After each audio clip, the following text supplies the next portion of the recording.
Jefferson-Wooden, and it's going to be Wooden. Yes, it is. 1075 into a negative 1.5 win, that's a crazy run. Now they have these devices that you can go into. You could put the wind, you could put the time and see what it would pan out to if she had 0.0 win.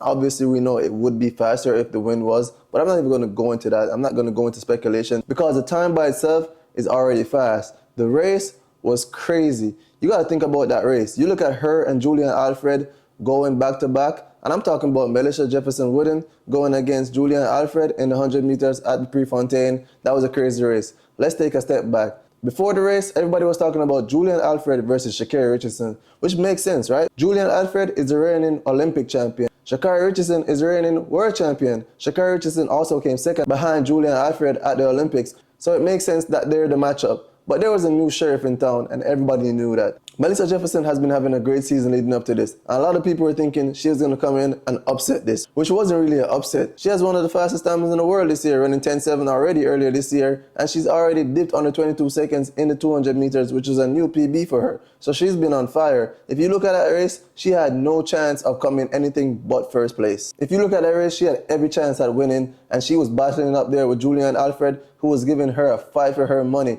They were going back and forth for that first place. Now, the elephant in the room is Sha'Carri Richardson. Everybody's going to talk about her coming last place in that race, running 11.19, which is a significant improvement from her earlier time this year, back in May, running 11.47. So that's a big drop. So really, if she's thinking about her versus her, she's dropping times, which is what you want to do. In an interview at the Diamond League, she talks about an injury that happened in February, which might sound like a long time ago, but a February injury can derail your whole season and set you back. So who knows where she would have been at if she didn't get that injury. That injury could be something that have her on this path where she doesn't want to be, but nevertheless, she has to push through it and just run a few more races, get more race fit. I'm not even going to even think about 10.5, but if it happens, I won't be too shocked. I will say that.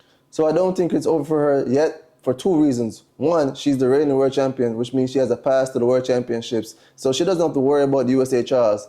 Two, the World Championships isn't until September, so she has a lot of time to get them to where she needs to be, which obviously is going to be 10.7. Shoot, this year, even 10.6. One more person that I have to mention that wasn't in this race but was at the meet was Jasia Sears, who ran 10.87. She's going to be a big factor in that USA team. It's clear that she should have been in that A race instead of the B race because she dominated the B race. And she was a 10.7 runner before she got injured while at Tennessee and just had to go pro without really seeing what she could have done that year when she was at her peak. So if she could get back to anything close to where we know she could be dangerous at the World Championships. But first, she has to make the USA team. US is sending 4 women, which is going to be crazy because you know their 4x1 is dangerous. So the Prefontaine delivered everything it needed to in that 100 meters. And I know there's going to be more stories coming from that woman 100 meters. The US trials is within a couple of weeks, and that's going to be hot. I don't think Sha'Carri is going to run, even though I think she should. Getting those races in, let's get those reps in. I think that's going to be good for her leading into the rest of the year so she can get back into sub-11 shape and sub-10-8 shape by World Championships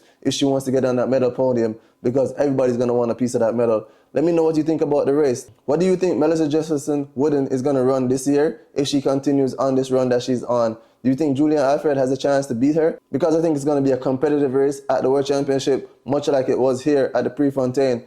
Don't forget, Melisa Jefferson-Wooden was the bronze medalist at the Olympics, so she's used to those big moments. Let's see what happens.